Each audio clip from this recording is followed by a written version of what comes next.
దేవా నీదు క్రియలు అద్భుతములై ఉన్నవి. ప్రభువా నీ కార్యములు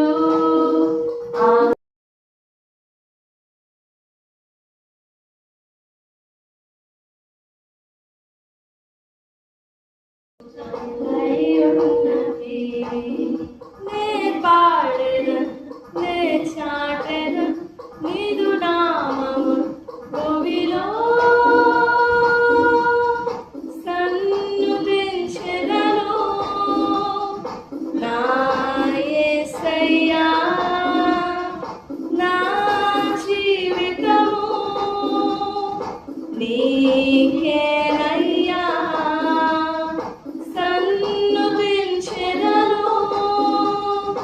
నా యేసయ్యా నా జీవితము నీకేనయ్యా.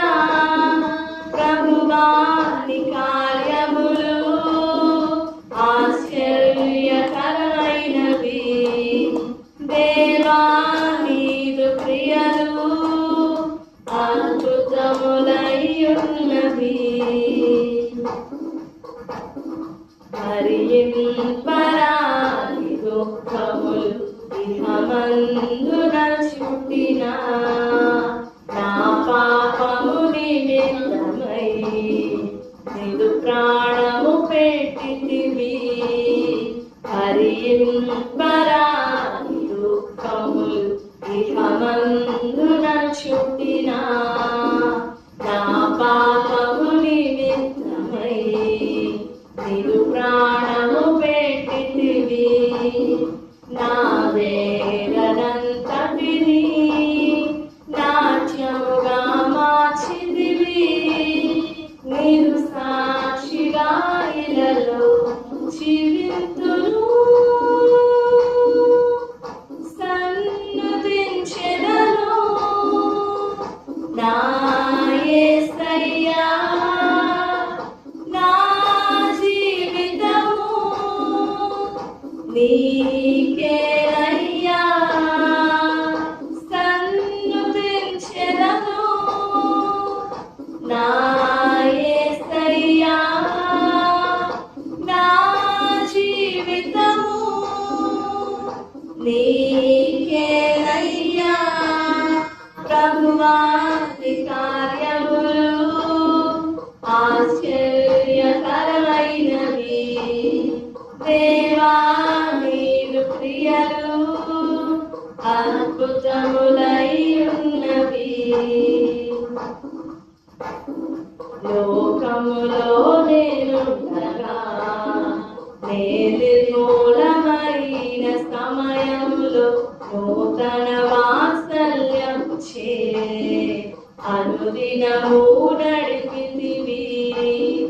లోకములో నేనుండగా నే నిర్మూలమైన సమయములో నూతన వాత్సల్యము చే అనుదినము నడిపితివి. నిర్దోషిగా చేయుటకే నీవు దోషివైనావే. నీదు సాక్షిగా ఇలలో జీవింతును. సన్నుతించెదను. నా యేసయ్యా నా జీవితము నీకేనయ్యా సన్నుతించెదను. నా యేసయ్యా నా జీవితము నీకేనయ్యా. ప్రభువా నీ కార్యములు ఆశ్చర్యకరమైనవి. దేవా నీదు క్రియలు అద్భుతములై ఉన్నవి. నే పాడెదన్ నే చాటెదన్ నీదు నామము భూమిలో సన్ను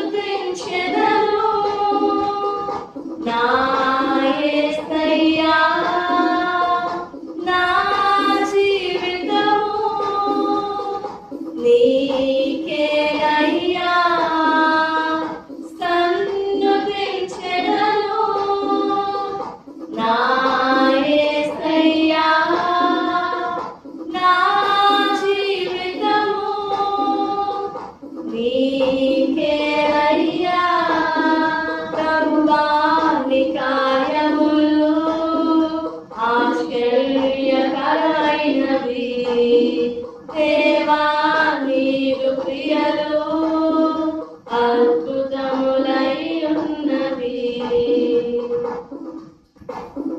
హల్లెలూయా. Praise the lord, praise the lord. యేసు ప్రభు వారి పరిశుద్ధ నామంలో మీకు మా హృదయపూర్వకమైన వందనాలు తెలియపరుస్తున్నాం. ప్రియులారా, మీరందరు బాగున్నారని మిమ్మల్ని బట్టి ప్రభువును స్తుతిస్తూ ఉన్నాం. ఈ ప్రశస్తమైన సమయంలో దేవుని లేఖన భాగం నుండి 119వ కీర్తన నుండి మనం ధ్యానించుకొనడానికి ప్రభు మనకిచ్చిన ఈ గొప్ప కృపను బట్టి ప్రభువుని స్తుతిస్తూ ఘనపరుస్తున్నాం. ఈ ప్రశస్తమైన ఉదయకాల సమయంలో 119వ కీర్తన 4వ భాగం అంటే దాలెత్ భాగం గురించి ధ్యానం చేసుకుందాం. దాలెత్ హీబ్రూ అక్షరములలో 4వ అక్షరము ఇది. అలాగే చాలా ప్రత్యేకమైన భావం కలిగిన అక్షరం అన్నమాట ఇది దాలెత్. ఈ దాలెత్ భాగంలో 25వ వచనం నుండి 32 వచనముల వరకు ఉంటుంది. ఇందులో ఈ 8 వచనములలో దాలెత్ అనే ఆ అక్షర భావమును గురించి మనం ఆలోచన చేసినప్పుడు చాలా అర్థాలు ఉన్నాయి. ఇది హృదయం యొక్క ఓపెన్నెస్, అంటే మన హృదయము దేవుని యొద్ద నుండి ఏమి ఆశపడగలదో, మన హృదయము దేవుని యొద్ద నుండి దేనిని పొందుకొనగలదో వివరిస్తుందన్నమాట. ఈ వచనములలో మనం చదివినప్పుడు మనకి చాలా స్పష్టంగా అర్థమవుతుంది. 25వ వచనంలో నా ప్రాణము మంటిని హత్తుకొనుచున్నది, నన్ను బ్రతికింపుము. 26లో నీవు నాకు ఉత్తరం ఇచ్చితివి, నాకు బోధింపుము. 27 నాకు బోధపరచుము, నేను ధ్యానించెదను. 28 నా ప్రాణం నీరైపోయెను, నన్ను స్థిరపరచుము. 29 కపట నడతను నాకు దూరం చేయము, నీ ఉపదేశం నాకు దయచేయము. 30 నీ సత్య మార్గం నేను కోరుకొని ఉన్నాను, న్యాయ విధులను నా ఎదుట పెట్టుకొని ఉన్నాను. 31 నీ శాసనములను హత్తుకొని ఉన్నాను, నన్ను సిగ్గుపడనీయకము. 32 నీవు నా హృదయం విశాలపరచినప్పుడు నేను నీ ఆజ్ఞల మార్గమున పరుగెత్తెదను. ఈ మాటలన్నిటిని మనం గమనించినప్పుడు దావీదు ఈ భాగంలో తన హృదయాన్ని దేవుని ఎదుట ఒక ఓపెన్ బుక్గా, హృదయము అనంటే హృదయంలోని ఆశలు ఇది వేరే విషయము. ఆశలు, తలంపులు, ఇష్టాలు, కోరికలు అవన్నీ కాదు. కానీ తన మనస్సు, తన అంతరంగం దేవుని ఎదుట ఎలా ఉండాలి, దేవుడు తనకు ఏం చేయాలి అని ఒక ఓపెన్ బుక్ లాగా తన ఆశంతటిని దేవుని ఎదుట వెళ్ళబుచ్చుతున్నాడు దావీదు. నీవు నాకు ఉత్తరమేమో, నీవు నాకు బోధించు, నన్ను బ్రతికించు, నేను కోరుకుంటున్నాను, నేను ధ్యానిస్తాను, నాకు బోధపరచు, నాకు ఉపదేశించు, నన్ను దూరం చేయొద్దు, నన్ను స్థిరపరచు, నాకు నీ ఉపదేశ మార్గం నాకు దయచేయి. ఈ విధంగా దావీదు తన హృదయములోని ఆశ అంతటిని చాలా దీన మనసు గలవాడై, హృదయంలోని ఆశ అంతా దేవుని ఎదుట పెట్టడం అనేది అందరు చేయగలిగేది కాదు. ఒకవేళ మనం దేవుని ఎదుట పెట్టాలని అనుకున్నా ఒక్కొక్కసారి మన మన వేదన మాత్రమే హార్ట్ఫుల్గా దేవుని దగ్గర కుమ్మరించగలుగుతాం. కానీ దేవుని ఎదుట దేవునితో మన హృదయం ఎలా ఏకీభవించాలి, ఎలా అనుసంధానం చేయబడాలి అనే విషయంలో మన మనస్సులోని ఆలోచనలన్నీ దేవుని ఎదుట పెట్టడం కొంచెం కష్టమే. ఎందుకనంటే అలా మన హృదయం అంతా దేవుని ఎదుట పెట్టడానికి మనలో చాలా దీన మనసు కావాలి. దాలెత్ అంటే దాని అర్థము ఒక ద్వారము అని. దాలెత్ అనగా అర్థము ద్వారము అని. జూయిష్ సేజెస్ వాళ్ళు ఈ జ్ఞానమును గురించి, దాలెతుని గురించి హీబ్రూ లెవెల్స్ ఆఫ్ ఇంటర్ప్రిటేషన్స్, భావాన్ని అర్థం చేసుకునే ఆ పద్ధతులలో 4 మాటలు మాట్లాడతారు. ఏంటంటే షాత్, రెమెజ్, ద్రాష్ అండ్ సోద్. షాత్ అంటే హిస్టారికల్ ఇంటెంట్ ఆఫ్ ఆథర్, అంటే చారిత్రాత్మకంగా, చరిత్రపరముగా ఆ రచయిత ఏమి వ్యక్తపరచాలనుకుంటున్నాడు అని ఆ వచనంలోని ఉద్దేశాన్ని అర్థం చేసుకోవాలి. రెండవది రెమెజ్. రెమెజ్ అంటే అనాలజీ, యాలిగోరీ. దాన్ని ఒక ఉదాహరణగా లేదా దాన్ని ఎలా అర్థం చేసుకోవాలని మనమే సూచన అన్నమాట. సూచన లేదా సారూప్యత, అసలు అది దేన్ని పోలి ఉంది, ఆ మాట దేన్ని పోలి ఉంది అని ఒక వాక్యం తీసుకున్నప్పుడు దాన్ని ఎలా అర్థం చేసుకోవాలి అని ఉపమాన రూపంలో అర్థం చేసుకోవడం, అది ఒకటి రెమెజ్ అంటే. ద్రాష్ అంటే అప్లికేషన్ ఆర్ ఎక్స్పోజిషన్, అన్వయించడం, ఎలా అన్వయించాలి, దాన్ని ఎలా వ్యాఖ్యానించుకోవాలి. And the last one is sod. సోద్ అంటే మిస్టరీ. సోద్ అంటే మిస్టరీ అండ్ లోతైన రహస్యము, లోతైన భావార్థం, గూఢార్థము అని. ఇలాగిన ఈ 4 కలిపినప్పుడు ఈ దాలెత్ అనే ఒక అర్థం వస్తుంది. Indeed the word for knowledge is daat. And దాత్ అంటే డోర్ ఆన్ ద ఐ,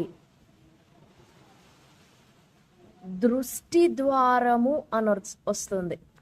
దృష్టి ద్వారము, డోర్ ఆన్ ద ఐ, మన కను దృష్టికి ద్వారము. అండ్ దాలత్ అంటే this is a picture of humanity in need of Yeshua.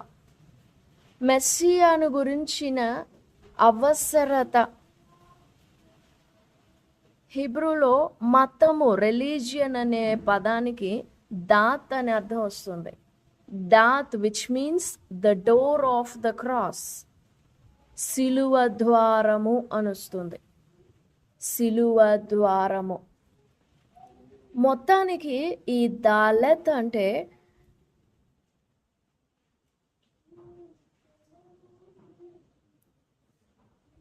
Lowliness అన్నమాట. చాలా లోతులలో నుండి, చాలా లోతులలో నుండి, లోతైన అణుకువ విధేయతలో నుండి వెలువడే గ్రహింపు. Dalet represents lowliness and the consciousness of possessing nothing of one's own. నాకంటూ ఏమీ లేదు అని పెదాలతో పలికేది కాదు, కానీ నాకంటూ నా సొంతం అంటూ ఏం లేదు, నాకంటూ జ్ఞానము, నాకంటూ బుద్ధి, వివేకం ఇవేమి లేదు అని హృదయపు లోతులలో నుండి దేవుని ఎదుట కొమ్మరించుకునే ఒక విధేయత, ఒక అణుకువ. అండ్ ఎ డోర్, ద్వారము.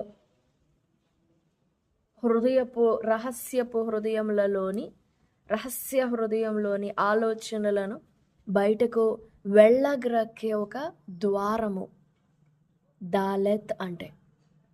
ఈ ప్రశస్తమైన సమయంలో దేవుని బిడ్డలారా,